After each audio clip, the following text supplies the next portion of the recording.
आज जो हम बात करने जा रहे हैं दोस्तों वो है आज का मेन टॉपिक उत्तराखंड का राष्ट्रीय उद्यान। जैसे कि दोस्तों आपको पता होगा कि हमारे उत्तराखंड में सबसे ज्यादा इंपॉर्टेंट है वन्यजीव विहार और राष्ट्रीय उद्यान, और इन दोनों टॉपिक में सबसे ज्यादा बच्चों को ये कंफ्यूज होता है कि सर राष्ट्रीय उद्यान है क्या और वन्यजीव विहार है क्या। तो दोस्तों आज हम उसी के बारे में यहाँ पे डिस्कस करने चलेंगे, और आप लोगों से भी रिक्वेस्ट है कि एक बार आप वीडियो पूरा देखिएगा ताकि आपको पता चले कि ये राष्ट्रीय उद्यान है क्या और उत्तराखंड में टोटल कितने राष्ट्रीय उद्यान है और जो हमारे एग्जामों में पूछे भी जाते हैं। और वन्यजीव विहार का मैं नेक्स्ट वीडियोज में आपको क्लियर करवाऊंगा, लेकिन आज का मेन टॉपिक आपका क्या है, राष्ट्रीय उद्यान। तो दोस्तों मैं चंद्रगोपाल, स्वागत है आपका आपके अपने यूट्यूब चैनल लर्निंग इंडिया में। तो दोस्तों ध्यान दीजिएगा, सबसे पहले जैसे कि यहाँ पे काफी बच्चों का कंफ्यूज ये रहता है कि सर ये राष्ट्रीय उद्यान है क्या और वन्यजीव विहार है क्या, यानी कि दोनों में अंतर होता क्या है। तो दोस्तों मैं इसके बारे में अगर आपको बताऊं तो राष्ट्रीय उद्यान का मतलब होता है जहां पे वन्य यानी कि जो वन्य जीव होते हैं यानी कि जो जंगली जानवर होते हैं उनको एक रूप से संरक्षण करना, यानी कि उनकी देखभाल करना और उनको टाइम टू टाइम उनकी क्या कहते हैं प्रजातियों को क्या करना, आगे बढ़ाना। दोस्तों जैसे कि आपको पता होगा कि उत्तराखंड में अभी जो वन्यजीव विहार है या जानवरों की अगर मैं बात करूं या पशु पक्षियों की बात करूं तो दोस्तों काफी कम संख्याओं में इनकी गिनती है। तो इसलिए इनको संरक्षण करने के लिए जो बनाया जाता है उसको बोला जाता है दोस्तों राष्ट्रीय उद्यान। और जहां पर यानी कि जिस जंगल पर ज्यादा वन्य जीव यानी कि जो हमारे जंगली जानवर है जिनको एक शिकार के द्वारा उनको मारा जाता है दोस्तों मनुष्य के द्वारा, तो इसलिए उनको संरक्षित करने के लिए यानी कि उनके रख रखाव करने के लिए या उनके बचाव के लिए जो घेराबंदी की जाती है उसी को क्या बोलते हैं दोस्तों, वन्यजीव विहार। यानी कि आप अगर शॉर्ट रूप से ये कह सकते हैं कि वन्यजीव विहार का मतलब क्या हो गया दोस्तों आपका, यानी कि जहां पे जंगली जानवरों को क्या किया जाता है, घेराबंदी में रखा जाता है, जहां पे इंसानों को जाने के लिए पाबंदी की जाती है दोस्तों, वहां पे घेराबंदी कर दी जाती है, उनको वन्यजीव विहार कहते हैं। और राष्ट्रीय उद्यान जहां पे पशु पक्षी या जंगली जानवरों को क्या किया जाता है, संरक्षण किया जाता है या पालतू बनाया जाता है। तो देखिएगा दोस्तों अगर मैं बात करूं राष्ट्रीय उद्यान के बारे में तो देखिएगा राष्ट्रीय उद्यान यानी कि टोटल अगर मैं बात करूं उत्तराखंड में तो उत्तराखंड में 6 राष्ट्रीय उद्यान है जो हमारे लिए बहुत ही ज्यादा इंपॉर्टेंट है। और इसकी मैं बेस्ट ट्रिक आप लोग के लिए लाया हूं दोस्तों जो आप लोग के लिए काफी इंपॉर्टेंट और काफी हेल्पफुल भी रहेगा। तो देखिएगा जैसे मैंने अभी आपको बताया कि इसमें उत्तराखंड की बात कर रहा हूं मैं अभी ओनली फॉर, तो उत्तराखंड में 6 राष्ट्रीय उद्यान है। ध्यान दीजिएगा 6 राष्ट्रीय उद्यान है और 6 राष्ट्रीय उद्यान का मैं एक छोटा सा ट्रिक ला रखा हूं दोस्तों, और इसकी सारी जानकारियां मैं आपको यहां पे बताऊंगा। फिर स्टेप बाय स्टेप हम यहां पे वन्य राष्ट्रीय उद्यान को क्या करेंगे, क्लियर करेंगे दोस्तों। सबसे पहले देखिएगा जैसे कि मैंने यहां पे ट्रिक का यूज किया हुआ है दोस्तों, आप लोग को याद करने के लिए बहुत ही बेस्ट रहेगा और शायद ही आप उसके बाद भूल पाओगे क्योंकि मैं यहां पे आपको बेस्ट ट्रिक के रूप में क्या करने जा रहा हूं, क्लियर करते हुए लेके चल रहा हूं। तो देखिएगा दोस्तों यहां पे एक ट्रिक जो मैंने बना रखा है मेरे साथ दोहराइएगा आप लोग।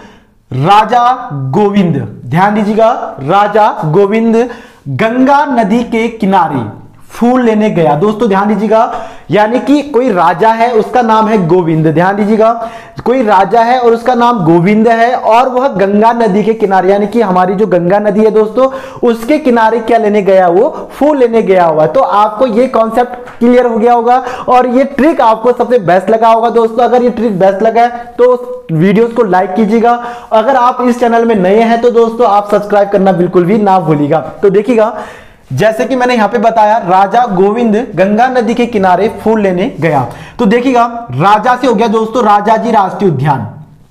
ध्यान दीजिएगा राजाजी राष्ट्रीय उद्यान जिसकी स्थापना हुई है 1983 में, और यह किस किस जिले को कनेक्ट करती है दोस्तों, तो यह करती है देहरादून, पौड़ी गढ़वाल और हरिद्वार। यह भी पूछा जाता है कि राजाजी राष्ट्रीय उद्यान इनमें से किन जिलों को आपस में जोड़ती है या किन किन जिलों में यह फैला हुआ है। तो मैं आपको बता दूं कि यह देहरादून, पौड़ी गढ़वाल और हरिद्वार में फैला हुआ है और जिसकी स्थापना कब हुई है 1983 में। तो पहला टॉपिक क्लियर हो गया। तो राजा से आ गया आपका राजाजी। उसके बाद है दोस्तों गोविंद, यानी कि गोविंद से आ गया आपका गोविंद राष्ट्रीय उद्यान, यानी कि जिसकी स्थापना हुई है 1980 में, 1980 में इसकी स्थापना हुई है। और यह कहां है आपका, तो दोस्तों यह है आपका उत्तरकाशी में। सबसे पहले एक बात ध्यान दीजिएगा कि अगर आप कोई भी टॉपिक पढ़ते हैं दोस्तों तो उसको अपने ही स्टाइल से या अपने ही एक तरीके से दोस्तों एक ट्रिक बनाने की कोशिश कीजिएगा जिससे कि आपको कोई भी टॉपिक इजीली लगेगा और उसको याद करने में आप लोग के लिए क्या रहेगा दोस्तों, काफी इजीली रहेगा। तो गोविंद राष्ट्रीय उद्यान जिसकी स्थापना 1980 में हुई है दोस्तों। उसके बाद है गोविंद राष्ट्रीय ये गोविंद राष्ट्रीय उद्यान हो गया। उसके बाद है गंगोत्री राष्ट्रीय उद्यान, ध्यान दीजिएगा। गोविंद है जो उत्तरकाशी में 1980, और इसके ठीक 9 साल बाद गंगोत्री राष्ट्रीय उद्यान, ये भी उत्तरकाशी में दोस्तों, और ये इसकी स्थापना कब हुई है? 1989 में।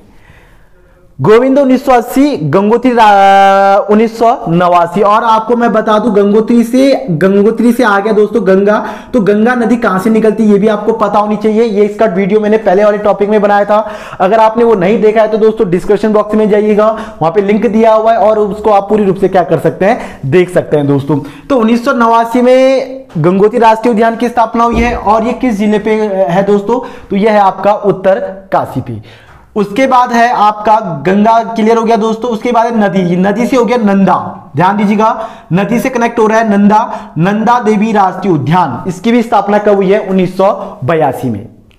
यह क्लियर होना चाहिए आपको कि नदी से हो गया नंदा देवी राष्ट्रीय उद्यान, इसकी स्थापना कब हुई है? 1982 में। दोस्तों ये किनारा यहां पे साइट हो जाएगा, साइलेंट हो जाएगा मतलब, तो किनारे को आप लोगों ने क्लियर नहीं करना है। यहां पे ये ध्यान दीजिएगा, नदी से आ गया नंदा देवी राष्ट्रीय उद्यान 1982, और ये कहां है आपका? चमोली में। दोस्तों ओनली ध्यान दीजिएगा, जो एक ही डिस्ट्रिक्ट पे है वो एक ही डिस्ट्रिक्ट को क्लियर करना आपको। उसके बाद है दोस्तों कार्बेट राष्ट्रीय उद्यान, सबसे पुराना राष्ट्रीय उद्यान है ये, और भारत का भी यह पहला क्या है? राष्ट्रीय उद्यान है। इसकी भी आपको क्लियर होनी चाहिए। इसकी स्थापना 1936 में हुई थी दोस्तों, और 1936 में कहां हुई थी ये? तो ये हुई थी आपका नैनीताल और पौड़ी गढ़वाल। दोस्तों ध्यान दीजिएगा, कभी बहुत बार पूछा भी जाता है कि कार्बेट राष्ट्रीय उद्यान, यानी कि जिम कार्बेट इसका पूरा नाम है दोस्तों, मैंने यहां पे कार्बेट से क्लियर कर रखा है। जिम कार्बेट राष्ट्रीय उद्यान की स्थापना 1936 में हुई थी। तो इसका प्रवेश द्वार कहां है? तो दोस्तों इसका प्रवेश द्वार रामनगर ढिकाला में है। ये काफी बार पूछा गया है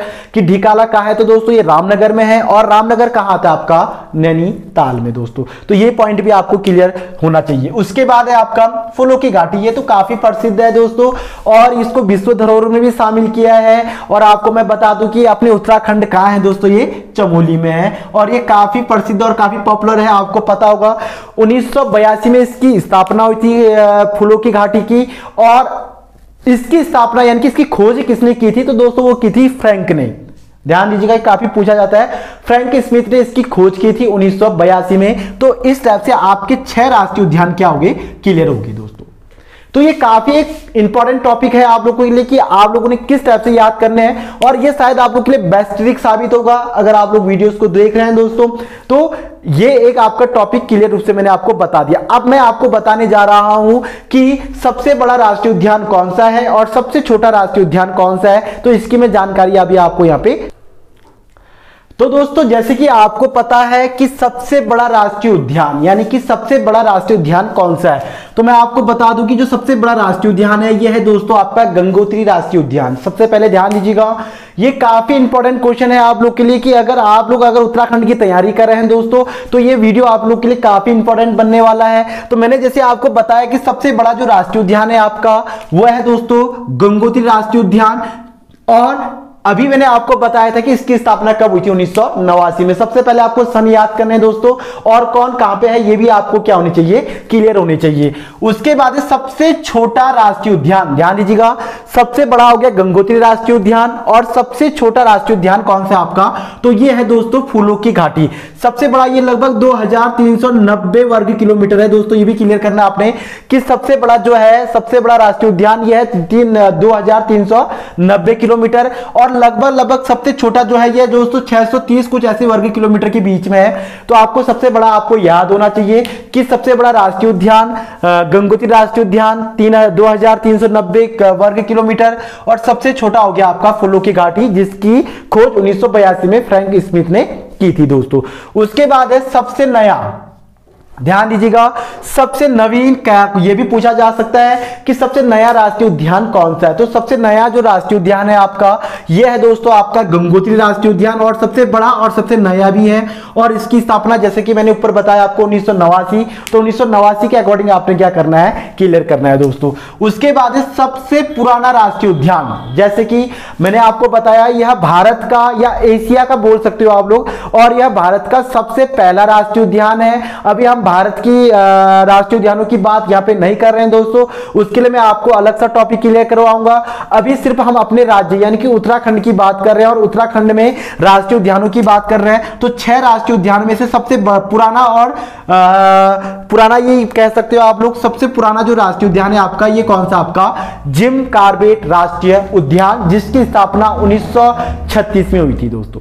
तो ये था आज का सबसे मेन टॉपिक जो मैंने अभी आपको यहां पे क्लियर करवाया दोस्तों। उसके बाद अगर मैं बात करूं यहां पे वन्य जीव विहार की, तो उसका भी मैं यहां पे आप लोग के लिए एक बेस्ट ट्रिक लाने वाला हूं दोस्तों। तो ये वीडियो के साथ आप नेक्स्ट वीडियो का वेट कीजिएगा, क्योंकि इसके बाद यानी कि जो हमारे साथ के संतोष सर जी हैं, उनको अभी वो वीडियोस डाल रहे हैं दोस्तों। आपको पता होगा कि अवार्ड के बारे में वो क्लियर करवा रहे हैं। अगर आपने वो वीडियो नहीं देखे हैं तो दोस्तों वहां पे डिस्क्रिप्शन बॉक्स में जाइएगा, वहां पे सारा लिंक दिया हुआ है, एक बार आप उनको चेक करके देख लीजिएगा कि आपके लिए कितना ज्यादा हेल्पफुल है। तो दोस्तों वीडियो ऐसे कंटिन्यू देखिएगा। अगर आपको वीडियो पसंद आया हो तो दोस्तों लाइक और सब्सक्राइब करना बिल्कुल भी ना भूलिएगा। जय हिंद, जय भारत, जय उत्तराखंड।